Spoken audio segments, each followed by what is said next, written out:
ऐसा रही कि वैसे तो रोड पे भी कोनो लड़की ना रहत हो जैसे हम एक घर में रहीला।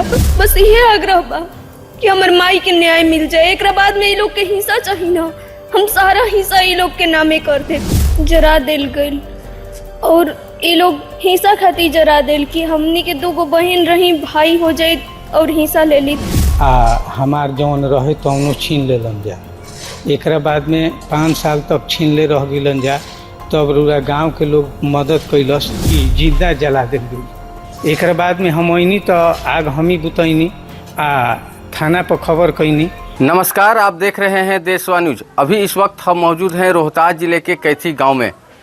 मानवता को शर्मसार कर देने वाली घटना जो है ये कैथी गांव में है। पहले हम आपको तस्वीर दिखा रहे हैं। ये देखिए, ये पीड़िता है और पीड़िता जो है ये 2 बहन हैं और एक पिताजी हैं।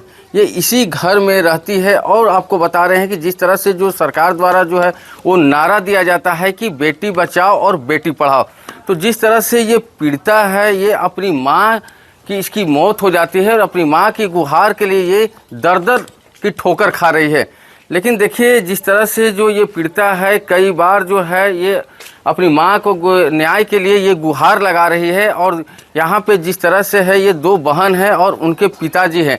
तो हम पहले पीड़िता से हम बात करेंगे, आखिर पूरा मामला क्या है, पूरा मामला क्या हुआ है। मामला ये बा कि हमार माई के जरा दिल गइल और ये लोग हिस्सा खातिर जरा दिल कि हमनी के 2 बहन रही, भाई हो जाए और हिस्सा ले ली।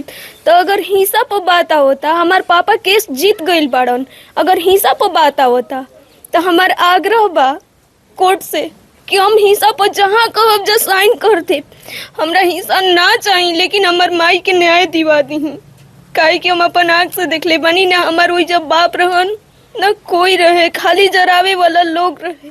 बस ये आग्रह बा कि हमार माई के न्याय मिल जाए। एक बाद में ये लोग के हिस्सा चाहिए ना, हम सारा हिस्सा ये लोग के नामे कर दे।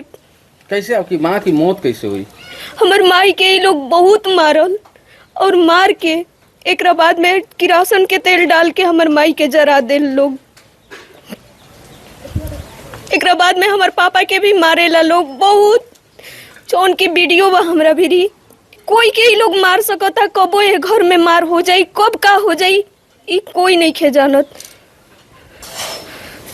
का हो जाई ये घर में ये बस भगवान जान सकत, नहीं एकरा सिवाय कोई नहीं खे जान सकत। एक घर में हम रहीला तो एकदम ऐसा रहीला कि वैसे तो रोड पे भी कोनो लड़की ना रहत हो जैसे हम एक घर में रहीला। इतना डरात रहीला कि हमरा साथे ही लोग का करती जो उनकी हमार माई के साथे लोग कैलस। ये जगह हम अपन माई के केस स्टार्ट करवावे गई रही तो हमरे के एक गांव के लोग देख ले बा कि पटक पटक के मरले बा लोग। कौन लोग मारा है। रामनाथ, राजेंद्र, आई नगेंद्र, हमार पापा के भाई हमारे है जहाँ हाथ लगा के पटक के जब बहुत मार मरले बा लोग। गली में बहुत लोग देख ले बा। तो देखिए, ये पीड़ित, देखिए आपको हम तस्वीर दिखा रहे हैं। ये पीड़ित लड़की है, ये फपक के रो रही है और अपनी माँ का न्याय के लिए ये जो है ये गुहार लगा रही है।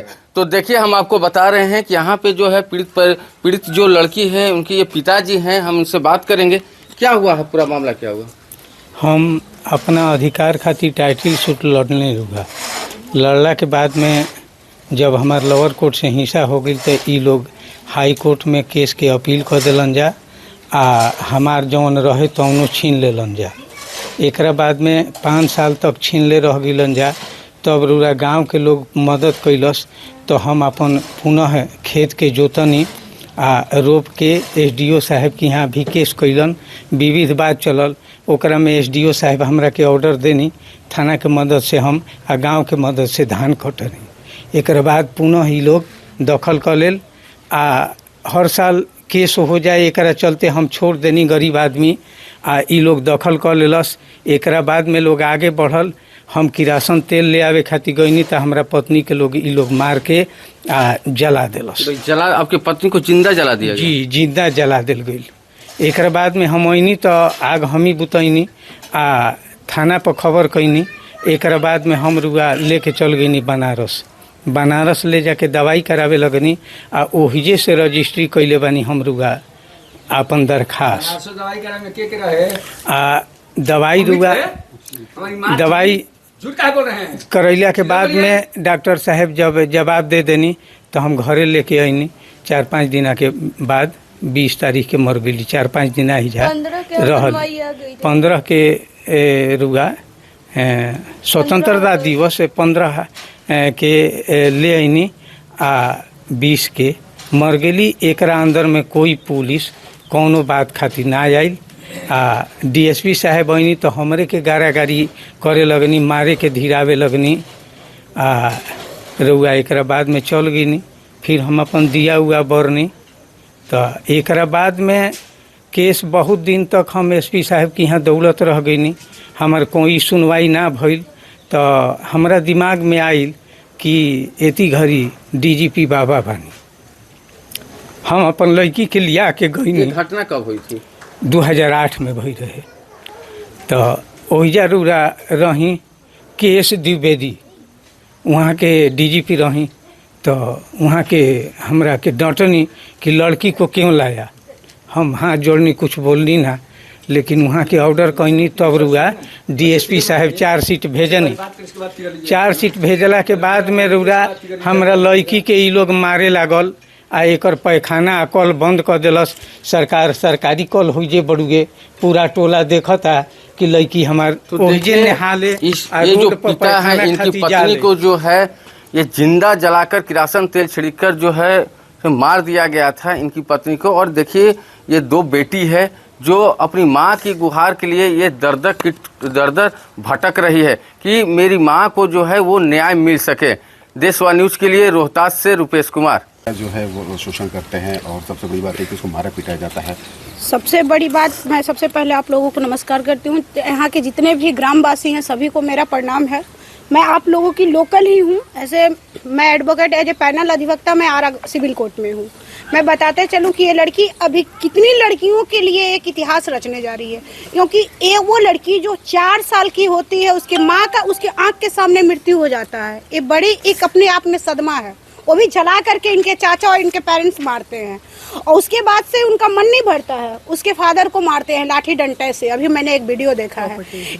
इसका मेन मकसद यही है कि आज भी हमारा समाज जो है कहीं ना कहीं बेटियों को है दृष्टिकोण से देखता है। बस उनको एक शादी का सामग्री समझता है। 18 साल की हुई शादी की, इसको किसी भी तरह से यहाँ से विदा करना है। इनका परिवार में अभी दी के साथ मैं गई हुई थी, हमारी राष्ट्रीय संरक्षिका यहीं पे है। तो उन लोग 3 पुरुष एक तरफ, एक बच्ची एक तरफ, आप लोगों ने देखा।